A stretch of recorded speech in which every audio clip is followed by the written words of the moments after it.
Hello everyone.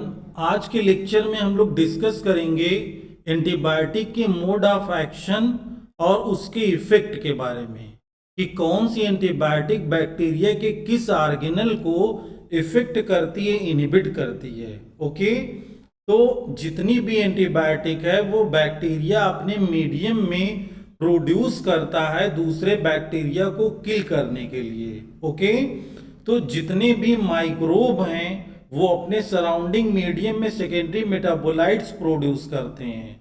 तो जब ये सेकेंडरी मेटाबोलाइट्स प्रोड्यूस करते हैं, उस मीडियम में अगर दूसरा बैक्टीरिया कोई आता है तो उसकी डेथ हो जाती है, उसकी किलिंग हो जाती है। तो इसीलिए देखिए यहां पर लिखा हुआ है antibiotic are low molecular weight anti microbial agent produce secondary metabolites by micro organism inhibited other microbial growth. Okay, तो जितनी भी एंटीबायोटिक है ये एक सेकेंडरी मेटाबोलाइट्स है, एक एंटी माइक्रोबियल एजेंट है जो दूसरे माइक्रोब की ग्रोथ को इनहिबिट करती है, किल करती है। अब यहां हमें यह जानना है कि डिफरेंट टाइप की स्पेसिफिक एंटीबायोटिक बैक्टीरिया के किस किस ऑर्गेनल को इनहिबिट करती है, ब्लॉक करती है। डीएनए रिप्लिकेशन प्रोसेस को, प्रोटीन सिंथेसिस प्रोसेस को, या बैक्टीरियल सेल वॉल सिंथेसिस को। तो यहां पर कुछ देखिए एंटीबायोटिक की लिस्ट दी गई है। डिफरेंट एंटीबायोटिक का क्या रोल है बैक्टीरिया के डिफरेंट ऑर्गेनल को इनहिबिट करने में, तो उसी के बारे में आज हम लोग डिस्कस करेंगे। इस टॉपिक से गेट के एग्जाम में और नेट के एग्जाम में क्वेश्चन पूछे जाते हैं एंटीबायोटिक का मोड ऑफ एक्शन, या कभी कभी मैचिंग के भी क्वेश्चन बनाए गए हैं। ओके, तो देखिए फर्स्ट एंटीबायोटिक बहुत फेमस है प्यूरोमाइसिन। तो प्यूरोमाइसिन किस जगह बाइंड करेगी? A sides of ribosome it enter A side. Okay, तो देखिए ये राइबोसोम की साइड है, ए साइड पर इसी जगह प्यूरोमाइसिन बाइंडिंग करती है, तो इससे प्रोटीन सिंथेसिस जो है वो रुक जाती है। ओके, इस वाले डायग्राम में अगर हम देखें, जब पॉलीपेप्टाइड चेन इलांगेशन नहीं होगा तो प्रोटीन सिंथेसिस स्टॉप हो जाएगी। सेम वही फंक्शन है टेट्रासाइक्लिन का, साइट ऑफ 16 राइबोसोमल आरएनए। तो ये भी ए साइट पर बाइंड करती है, जिससे क्या होता है कि ये भी प्रोटीन सिंथेसिस को इनहिबिट करती है। तीसरी एंटीबायोटिक है एरिथ्रोमाइसिन, 23S राइबोसोमल आरएनए। ठीक है, इसको हम पेप्टिडाइल ट्रांसफरेज एंजाइम के नाम से भी जानते हैं। तो एरिथ्रोमाइसिन भी हमारी प्रोटीन सिंथेसिस और ट्रांसलेशन पाथवे को इनहिबिट करती है। और नेक्स्ट है क्लोरेमफेनिकॉल, बहुत इंपॉर्टेंट एंटीबायोटिक है। पेप्टिडाइल ट्रांसफरेज एंजाइम को ये इनहिबिट करती है। और जैसा कि हम लोग ये जानते हैं कि peptidyl transferase enzyme as a ribozyme जो पेप्टाइड बॉन्ड के फॉर्मेशन में इन्वॉल्व होते हैं, तो chloramphenicol inhibited peptidyl transferase enzyme stop the protein synthesis. Okay, next antibiotic है पेनिसिलिन। तो पेनिसिलिन किसको इनहिबिट करेगी? बैक्टीरियल सेल वॉल सिंथेसिस को, पेप्टाइडोग्लाइकान लेयर को। तो यहां पर अगर हम देखें इतनी सारी एंटीबायोटिक प्यूरोमाइसिन से क्लोरेमफेनिकॉल तक ये प्रोटीन सिंथेसिस को इनहिबिट कर रही है, लेकिन पेनिसिलिन जो आपकी है बैक्टीरिया की सेल वॉल को। तो डिफरेंट साइट लोकेशन है, टारगेट साइट्स होती है, एंटीबायोटिक वहीं पर बाइंड करके इनहिबिट कर देती है।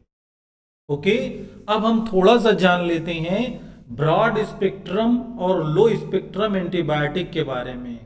देखिए ब्रॉड स्पेक्ट्रम एंटीबायोटिक का मतलब होता है कि माइक्रोब ग्राम पॉजिटिव और निगेटिव दोनों बैक्टीरिया को किल करेगा। यानी माइक्रोब की जो एंटीबायोटिक्स है, एक single antibiotic inhibited gram positive bacteria and gram negative bacteria. लेकिन लो स्पेक्ट्रम एंटीबायोटिक का जो कॉन्सेप्ट है, एक एंटीबायोटिक से या तो सिर्फ ग्राम पॉजिटिव की डेथ होगी या सिर्फ ग्राम नेगेटिव की।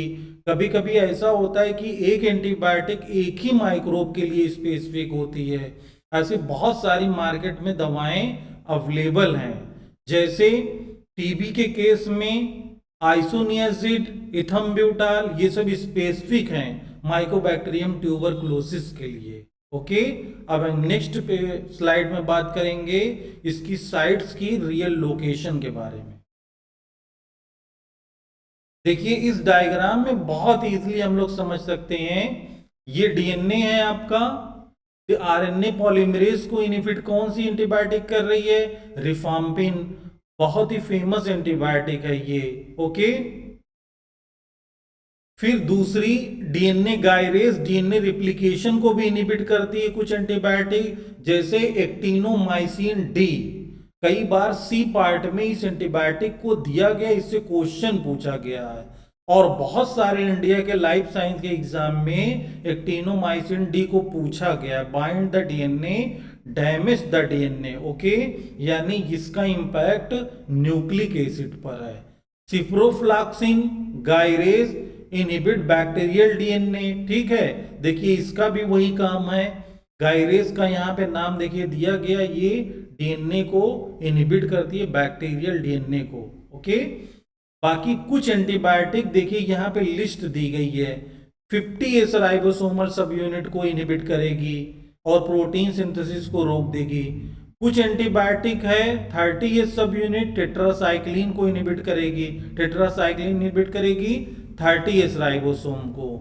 कुछ न्यूक्लिक एसिड बायोसिंथेसिस को एंटीबायोटिक इनहिबिट करती है, और कुछ एंटीबायोटिक ऐसी हैं जो बैक्टीरिया की सेल वॉल को इनहिबिट करती हैं।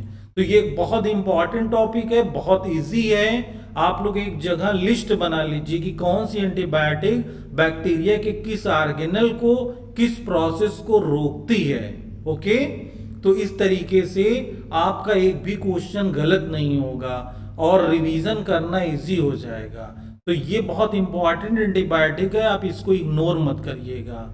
और जिन लोगों ने हमारे चैनल को सब्सक्राइब नहीं किया है, सब्सक्राइब कर लें। और दूसरी चीज कि हम इससे रिलेटेड जो हमारे लेक्चर हैं उसके नए क्वेश्चन हम लोग क्रिएट करते हैं, आप कम्युनिटी टैब में जाकर प्रैक्टिस करिए। वो क्वेश्चन कहीं से कॉपी पेस्ट नहीं है, जैसे एग्जामिनर लोग अपने नॉलेज कॉन्सेप्ट से जनरेट करते हैं, तो उसमें बहुत अच्छे अच्छे नए क्वेश्चन हैं। इधर रिसेंटली लोगों का बहुत अच्छा रिस्पांस भी आया है। और हमारे लेक्चर को लाइक करिए, लोगों को शेयर करिए for nation sustainable development. Thank you.